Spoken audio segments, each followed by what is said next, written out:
हरे कृष्ण। आप सभी का हमारे चैनल पर बहुत बहुत स्वागत है। आज के इस वीडियो में आप सुनेंगे माघ मास के महात्म्य के 11वें अध्याय की कथा।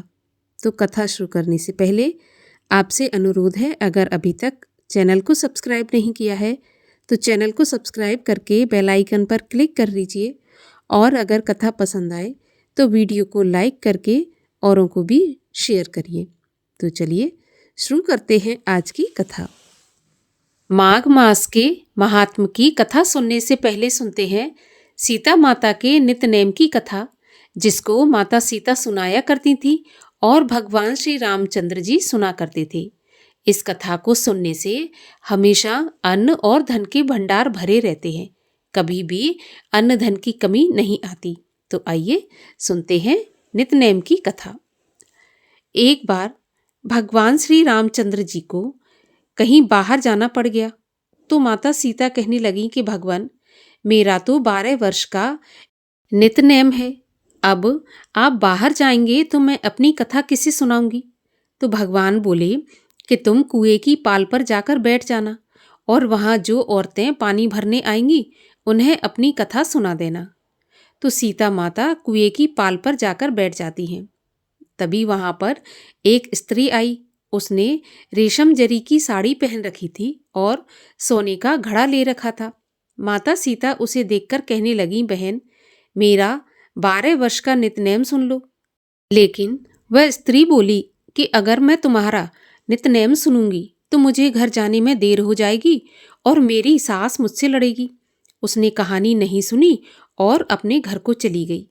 उसके ऐसा करते ही उसकी रेशम जरी की साड़ी फट गई और सोने का घड़ा मिट्टी के घड़े में बदल गया। जब सास ने ये देखा तो पूछा कि ये किसका दोष अपने सिर पर लेकर आई है। तो बहू ने कहा कि कुएं पर एक औरत बैठी थी, उसने कहानी सुनने के लिए कहा, लेकिन मैंने नहीं सुनी और ये मुझे उसी का फल मिला है। बहू की बात सुनकर अगले दिन सास वही साड़ी पहनकर घड़ा लेकर कुएं की पाल पर पहुंची।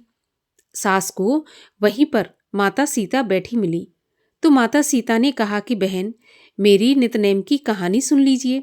तो सास बोली कि एक बार की तो छोड़ो, मैं तो 4 बार कहानी सुन लूंगी। सास के ऐसा कहते ही सीता माता उसे कहानी सुनाने लगी। राम आए लक्ष्मण आए, देश के पुजारी आए, नितनेम का नेम लाए, आओ राम बैठो राम, तपी रसोई जेओ राम, माखन मिश्री खाओ राम, दूध बताशा पियो राम, सूत के पलका मोठो राम, शाल दुशाला पोठो राम, शाल दुशाला ओढ़ो राम, जब बोलूं जब राम ही राम, राम संवारे सबके काम, खाली घर भंडार भरेंगे, सबका बेड़ा पार करेंगे, श्री राम जय राम जय जय राम। सास बोली, बहन, कहानी तो बहुत अच्छी लगी। कहानी सुनकर सास घर को चली गई। तभी उसकी साड़ी फिर से रेशम जरी की बन गई, मिट्टी का घड़ा फिर से सोने के घड़े में बदल गया। तब बहू कहने लगी, सासू माँ, आपने ये सब कैसे किया? तो सास ने कहा, बहू, तू दोष लगाकर आई थी और मैं दोष उतार कर आ रही हूँ। बहू ने पूछा कि वह कुएं वाली स्त्री कौन है? तब सास बोली कि वे सीता माता थी। वे पुराने से नया कर देती हैं, खाली घर में भंडार भर देती हैं, लक्ष्मी जी का वास घर में कर देती हैं, आदमी की जो भी इच्छा हो उसे पूरा करती हैं। तो बहू बोली कि ऐसी कहानी मुझे भी सुना दो। तो सास बोली, ठीक है, तुम भी सुनो। और सास ने कहानी कहनी शुरू की। राम आए लक्ष्मण आए, देश के पुजारी आए, नित नेम का नेम लाए, आओ राम बैठो राम, तपी रसोई जेओ राम, माखन मिश्री खाओ राम, दूध बताशा पियो राम, सूत के पलका मोठो राम, शाल दुशाला पोठो राम, शाल दुशाला ओढ़ो राम, जब बोलूं जब राम ही राम, राम संवारे सबके काम, खाली घर भंडार भरेंगे, सबका बेड़ा पार करेंगे, श्री राम जय जय राम। कहानी सुनकर बहू बोली कि कहानी तो बहुत अच्छी है। तो सास ने कहा कि ठीक है, इस कहानी को अब हम रोज कहा करेंगे। अब तो सास बहू रोज सवेरे उठती, नहाती धोती और पूजा करने के बाद नितनेम की सीता जी की कहानी कहती। एक दिन उनके यहाँ एक पड़ोस की औरत आई और बोली कि बहन, जरा सी आँच देना। तो वह बोली कि आँच तो अभी हमने जलाई ही नहीं। तो पड़ोसन कहने लगी कि तो फिर सुबह 4 बजे से उठकर तुम लोग क्या कर रही हो? तो उन्होंने कहा कि सुबह उठकर हम पूजा करते हैं, फिर सीता माता की नित नेम की कहानी कहते हैं। तो पड़ोसन उनकी बात सुनकर बोली कि माता सीता की कहानी कहने से तुम्हें क्या मिला? तो वे बोली, इनकी कहानी कहने से घर में भंडार भर जाते हैं, सारे काम सिद्ध होते हैं, मन की इच्छा भी पूरी होती है। तो पड़ोसन कहने लगी कि बहन ऐसी कहानी मुझे भी सुना दो। फिर वह बोली कि ठीक है, तुम भी ये कहानी सुन लो। और सास ने पड़ोसन को कहानी कहनी शुरू कर दी। राम आए लक्ष्मण आए, देश के पुजारी आए, नित नेम का नेम लाए, आओ राम बैठो राम। इस प्रकार से पूरी कहानी पड़ोसन को सुना दी। सारी कहानी सुनने के बाद पड़ोसन कहने लगी, बहन कहानी तो मुझे बहुत अच्छी लगी। अब वह पड़ोसन भी नित नेम सीता माता की कहानी कहने लगी। कहानी कहने से सीता माता ने पड़ोसन के भी भंडार भर दिए। अब तो पूरे मोहल्ले में नितनेम की कथा चल पड़ी। हर किसी की मनोकामना पूरी होने लगी। हे सीता माता, जैसे आपने उनके भंडार भरे, वैसे ही आप हमारे भी भंडार भरना। जो ये कहानी कहे या सुने, उनके भी भंडार हमेशा भरे रखना। बोलिए सीता माता की जय। और अब सुनिए माघ मास के महात्म के 11वें अध्याय की कथा, जिसमें यमदूत द्वारा शालिग्राम की महिमा का वर्णन किया गया है। यमदूत बोला, हे वैश्यपुत्र, मोक्ष पाने के इच्छुक व्यक्ति को शालिग्राम की शिला में गोमती चक्र तथा वज्र और क्रीट आदि से निर्मित श्री वासुदेव भगवान की पूजा अवश्य करनी चाहिए, क्योंकि उसमें विष्णु भगवान का निवास है। उसके पूजन से जो फल होता है वह भी सुनाता हूँ। हे विकुंडल, शालिग्राम का पूजन समस्त पापों का विनाशक, पुण्यदायक तथा सबको मुक्ति प्रदान करने वाला है। इसकी पूजा करने वाले लोग प्रतिदिन 10,000 राजसूय यज्ञ तथा अग्निहोत्र का समुद्र सहित पृथ्वी के दान का फल पाते हैं। जैसे काष्ठ में अग्नि व्याप्त रहती है और चाहे जब चाहे जहाँ इसका प्रादुर्भाव हो जाता है, उसी प्रकार भगवान भी सर्वव्यापी हैं। उनका भी शालिग्राम चक्र में चाहे जब और चाहे जहाँ प्रकाश प्रकट हो जाता है। जो मनुष्य शालिग्राम शिला की एक बार भी पूजा करता है, उसके पाप इस प्रकार नष्ट हो जाते हैं जैसे सूर्योदय से अंधकार नष्ट हो जाता है। अत्यंत पापी जिसने कोई भी पुण्य कार्य नहीं किया, वह भी शालिग्राम जी की पूजा करने से यमलोक में नहीं जाता। भगवान विष्णु वैकुंठ लोक में लक्ष्मी जी के साथ रमण करने से इतने प्रसन्न नहीं होते जितने कि शालिग्राम शिला और गोमती चक्र में रमण करने से होते हैं। जिसने शालिग्राम चक्र की पूजा कर ली, उसने समस्त दान के फल प्राप्त कर लिए हैं। हे वैश्य, शालिग्राम की 12 शिलाओं का जिसने पूजन कर लिया, उसका पुण्य फल सुनो। स्वर्ण निर्मित कमलों द्वारा 12 शिवलिंगों की 12 कल्प तक पूजा करने से जो फल प्राप्त होता है, वह फल 12 शालिग्राम शिलाओं की पूजा करने से एक दिन में प्राप्त होता है। भाव भक्ति पूर्वक शालिग्राम की पूजा करने वाला वैकुंठ वास करने के उपरांत इस लोक में चक्रवर्ती राजा होता है। कामी, क्रोधी तथा लोभी पुरुष भी शालिग्राम में गोविंद भगवान की पूजा करने से अधोगति को प्राप्त नहीं होते। शालिग्राम शिला में विष्णु भगवान की पूजा करने वाले स्वर्गगामी होते हैं। ये हमारा कथन बिल्कुल सत्य है। शालिग्राम शिला के जल से स्वयं अभिषेक करने वाला व्यक्ति सभी तीर्थों में स्नान कर लेता है। गोदावरी, गंगा, रेवा आदि मोक्षदायिनी नदियाँ सभी शालिग्राम में निवास करती हैं। जो लोग कलयुग में भक्ति भाव से मिष्ठान का भोग तथा विविध भांति के पुष्प, धूप, दीप, चंदन, स्तोत्र पाठ, वाद्य एवं गान आदि से शालिग्राम की पूजा करते हैं, वे करोड़ों कल्प पर्यंत भगवान के निकट रहते हैं। एक बार भी शालिग्राम की शिला रूपी लिंग का पूजन करने से मुक्ति प्राप्त होती है। जहाँ शालिग्राम रूप में भगवान रहते हैं, वहाँ सब यज्ञ, देवता, सिद्ध तथा 14 भुवन वास करते हैं। जो शिला के समीप श्राद्ध करते हैं उससे पितृ तृप्त होकर स्वर्ग में निवास करते हैं। पंचगव्य का आचमन करने से जो फल मिलता है वह शिला के जल पान करने से प्राप्त हो जाता है। जहाँ शालिग्राम रहते हैं वहाँ 3 कोस पर्यंत तक स्थान तीर्थ के समान है।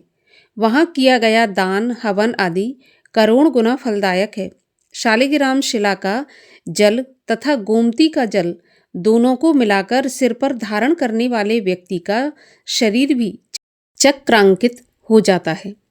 ये गुप्त चिन्ह होता है जिसे यमराज के अतिरिक्त अन्य कोई नहीं देख सकता। इस कारण यमराज हरि भक्तों के चरणोदक से भयभीत रहते हैं। जो नदियाँ समुद्रगामिनी नहीं है उनमें माघ स्नान करने से त्रिरात्र के फल की प्राप्ति होती है। समुद्रगामिनी नदियों में स्नान करने से 1 पक्ष की, समुद्र में स्नान करने से 1 माह की, गोदावरी में स्नान करने से 6 माह की तथा गंगा में स्नान करने से 1 वर्ष की और भगवान का चरणोदक 12 वर्ष तक माघ स्नान के फल को देता है। परंतु माघ मास में शालिग्राम जी का पवित्र जल प्राप्त होने पर फिर किसी भी तीर्थ की जरूरत नहीं रहती।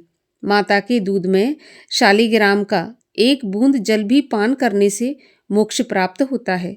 शालिग्राम के दान करने से भूमंडल के दान का फल प्राप्त होता है। जो शालिग्राम की कीमत लगाता है, बेचता है अथवा अनुमोदन करता है वह प्रलय के अंत तक घोर नरक में जाता है। अतः इस चक्र का कभी भी क्रय विक्रय नहीं करना चाहिए। हे वैश्य, सदैव वासुदेव भगवान का स्मरण करते हुए इंद्रियों को वश में रखें। अज्ञान के वशीभूत यदि पापी भी मुक्ति के लिए भगवान से तन्मय के साथ प्रार्थना करे या नारायण के नामों का संकीर्तन करे तो वह भी पाप मुक्त हो जाता है। जो शिव की निंदा करता है वह विष्णु लोक को न जाकर अवश्य ही नरक का गामी होता है। यहाँ पर 11वें अध्याय का समापन होता है। इसके आगे की कथा आप सुनेंगे कल के वीडियो में।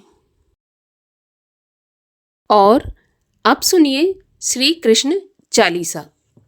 वंशी शोभित कर मधुर, नील जलद तन श्याम, अरुण अधर जनु बिंब फल, नयन कमल अभिराम, पूर्ण इंद्र अरविंद मुख, पीतांबर शुभ साज, जय मन मोहन मदन छवि, कृष्ण चंद्र महाराज।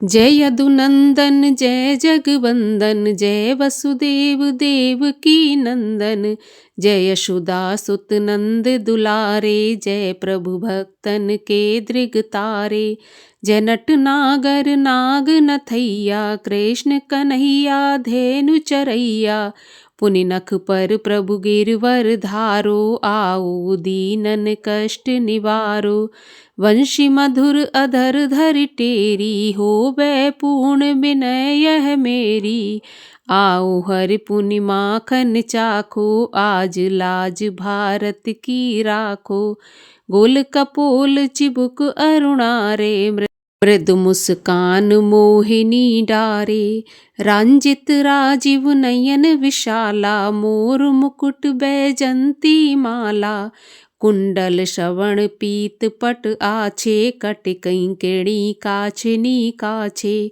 नील जलज सुंदर तन सोहे, छविलक सुर नर मुनि मन मोहे, मस्तक तिलक अलक घुंघराले, आओ कृष्ण बांसुरी वाले, कर पय पान पूत नहीं तार्यो, अका बका कागा सुर मार्यो, मधुवन जलत अगन तब ज्वाला, भय शीतल लख तहि नंद लाला, सुरपति जब ब्रज चढ़ो रिसाई, मूसर धार बार वर्षाई, लगत लगत ब्रज चहन बहायो, गोवर्धन नख धार बचायो, लख यशुदा मन भ्रम अधिकाई, मुख मह 14 भुवन दिखायो, दुष्ट कंस अति उधम मचायो, कोटि कमल जब फूल मंगायो, नाथ काल यहीं तब तुम लीने, चरण चिन्ह दे निर्भय कीने।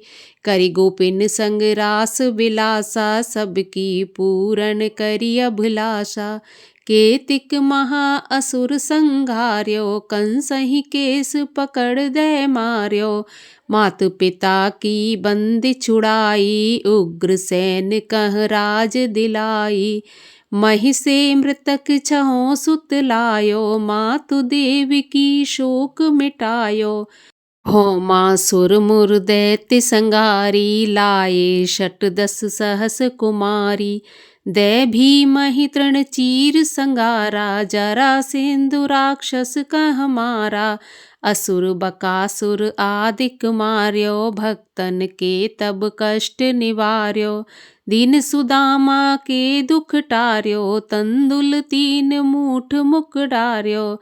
प्रेम के साग विदुर घर मांगे, दुर्योधन के मेवा त्यागे। लखी प्रेम की महिमा भारी, ऐसे श्याम दीन हितकारी। मारथ के पारथ रथ हाके, लिए चक्र कर नहीं बल थाके। निज गीता के ज्ञान सुनाए, भक्तन हृदय सुधा बरसाए। मीरा थी ऐसी मत वाली, विष पी गई बजा कर ताली। राणा भेजा सांप पिटारी, शाल गिराम बने बनवारी। निज माया तुम विधि दिखायो, उरते संशय सकल मिटायो। तब शत निंदा करि तत्काला, जीवन मुक्त भयो शिशुपाला। जबहि द्रौपदी टेर लगाई, दीनानाथ लाज अब जाई। तुरतहि वसन बने नंद लाला, बड़े चीर भय और मुँह काला। अस अनाथ के नाथ कन्हैया, डूबत भंवर बचावत नैया। सुंदर दास आस उरधारी, दया दृष्टि की जय बनवारी। नाथ सकल मम कुमति निवारो, क्षमहु बेग अपराध हमारो। खोलो पट अब दर्शन दीजै, बोलो कृष्ण कन्हैया की जय। बोलो कृष्ण कन्हैया की जय। यह चालीसा कृष्ण का पाठ करे उरधार, अष्ट सिद्ध नव निध फल लहें पदारथ 4। ओम जय श्री कृष्ण हरे प्रभु, जय श्री कृष्ण हरे। भक्तन के दुख सारे, पल में दूर करे। ओम जय श्री कृष्ण हरे। परमानंद मुरारी, मोहन गिरधारी। जय रस रास बिहारी, जय जय गिरधारी। ओम जय श्री कृष्ण हरे। कर कंकन कटि सोहत, कानन में बाला। मोर मुकुट पीतांबर, सोहे बनमाला। ओम जय श्री कृष्ण हरे। दीन सुदामा तारे, दरिद्रों के दुख टारे। गज के फंदे छुड़ाए, भवसागर तारे। ओम जय श्री कृष्ण हरे। रण्य कश्यप संघारे, नर हरि रूप धरे। पाहन ते प्रभु प्रगटे, जम के बीच परे। ओम जय श्री कृष्ण हरे। केशी कंस विदारे, नलकूबर तारे। दामोदर छवि सुंदर, भक्तन के प्यारे। ओम जय श्री कृष्ण हरे। काली नाग नथैया, नटवर छवि सोहे। फन फन नाचा करते, नागन मन मोहे। ओम जय श्री कृष्ण हरे। राज्य उग्र सेन पाए, माता शोक हरे। द्रुपद सुता पत राखी, करुणा लाज भरे। ओम जय श्री कृष्ण हरे। बोलिए श्री कृष्ण भगवान की जय।